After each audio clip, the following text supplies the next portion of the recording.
Avec déjà un premier ballon en profondeur et le danger dans le rectangle des Louviérois avec cet envoi qui est parti des pieds de Deflem. Voilà, quelques secondes de jeu, déjà un premier tir, 39 secondes exactement.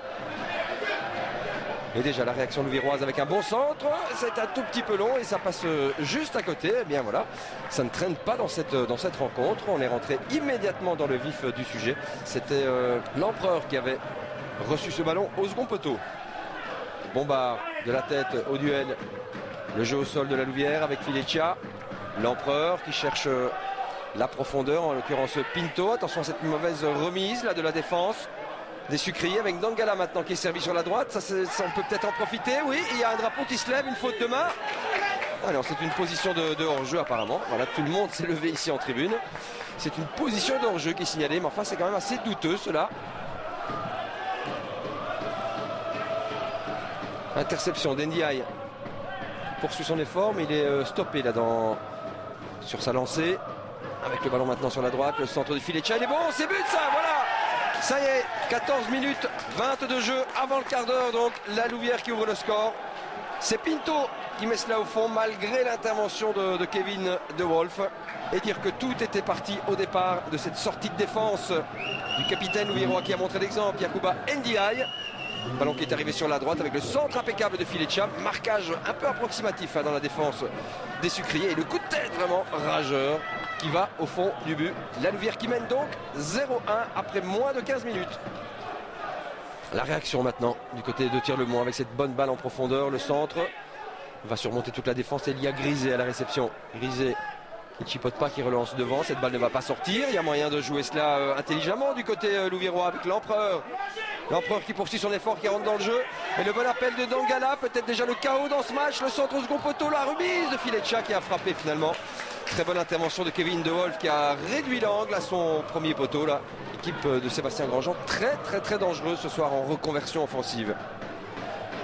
La touche de Rançon, il reste 45 secondes avant la pause. Rosbeek. Sarcinella qui ouvre sur la droite. Le centre de Koulibaly, il est dangereux, second poteau, la bonne remise. Ah, ils ne se sont pas compris les deux joueurs de Tir-le-Mont là.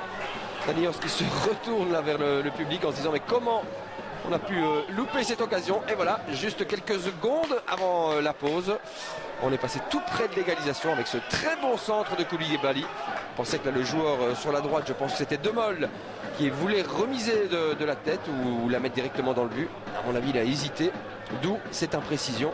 Et donc le score à la pause sera de 0-1 pour la Louvière qui a livré une très bonne première période. Coup franc pour Tir-le-Mont. C'est Koulibaly qui va le donner. Au point de pénalty. Et petite mésentente entre Guino et son gardien. Et finalement le tir qui n'est pas cadré. Ouh là là. C'était chaud là pour Jérémy De Vrint. Koulibaly avec Rançon. Sarcinella qui laisse passer. Et ce tir dangereux. Bien tenté ça de la part de Troy Van Den Born. Tir-le-Mont qui reprend un peu vigueur là en ce début de deuxième mi-temps. Encore un tir qui ne passe pas très loin. Attention à cette balle récupérée là dans l'entrejeu par Rosbeek. Et la bonne anticipation de Mélissou, ça peut repartir pour la Louvière. L'Empereur qui accélère. Il y a Dangala complètement seul là-bas à gauche. Il l'a vu, l'Empereur. Voilà, le ballon qui lui est donné.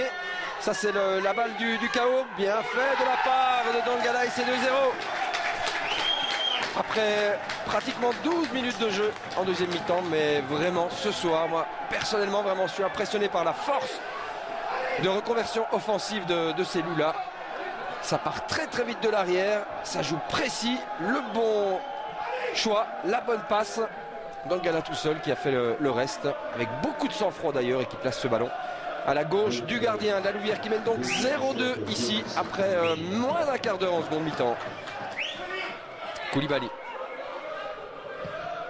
Il va jouer long. Ouais, ça passe. Sarcinella. Bien sûr, Lurquin en couverture avec Ndiaye. Bien joué. Sarcinella. Ouh là, il a failli bien jouer le coup là. L'ancien Genkois, natif de Genk, Marco Sarcinella. On se demandait comment il allait s'en sortir avec devant deux défenseurs louviérois. Eh bien, il a bien failli tromper la vigilance de Jérémy De Vrint. Ballon à droite, Ménessou au premier poteau. Ouh là, il l'a loupé de quelques centimètres là, Pinto, qui avait surgi de l'arrière. Guinaud. Et la carte rouge hein, pour Sigouet. Clairement la faute sur Sommet qui partait seul au but. Voilà, les choses s'aggravent pour les hommes de Danny Host. 0-2 et le reste de la rencontre à 10. On joue depuis 33 minutes en deuxième mi-temps. Il n'y a pas photo, hein. L'arbitre n'a pas hésité une seule seconde. Simonaitis, la diagonale et la tête de Ménessou. Attention, ça peut repartir très vite avec Henry. Henry qui résiste à la charge. Henry toujours. Ah, dommage pour la passe. On a bien vu qu'elle a été un petit peu trop courte, mais il la récupère, Henry. Henry qui insiste donc. Ouais, la passe au bon moment dans le dos de la défense. Sommet, le piquet. Et finalement, non, il y avait le drapeau de l'assistant qui s'était levé. Koulibaly, la petite balle en retrait. Et cette reprise de volée était belle de la part de Troy Vandenborg. Elle a manqué un peu de puissance. Ça n'a pas inquiété du tout Jérémy De Vrij, mais c'était pas mal comme geste techniquement parlant. La touche de Ménessou. Mukendi, Ménessou va tourner le jeu de l'autre côté. Et la mauvaise remise, il a bien flairé le coup là, Henry. Et le gardien finalement qui s'est interposé. Voilà, on est passé tout près du troisième but dans cette rencontre. C'est évidemment bien plus facile maintenant. Depuis que Tirlemont est réduit à 10. Voilà, c'est terminé. Victoire de la Louvière. Il n'y a pas eu photo dans cette rencontre. 0-2, tout comme mercredi. Donc même résultat et 6 points pour la Louvière en 3 jours. Il n'y a pas eu photo, et bien tout simplement parce que les Louviérois ce soir étaient bien plus forts, bien plus supérieurs. Grosse force de reconversion offensive. Et à chaque fois qu'ils ont accéléré, cette défense de Tirlemont a, passez-moi l'expression, dégusté. Voilà, nouvelle victoire des Loups ce soir avec les buts signés Pinto et Dongala. 0-2, score final donc ici à Tirlemont.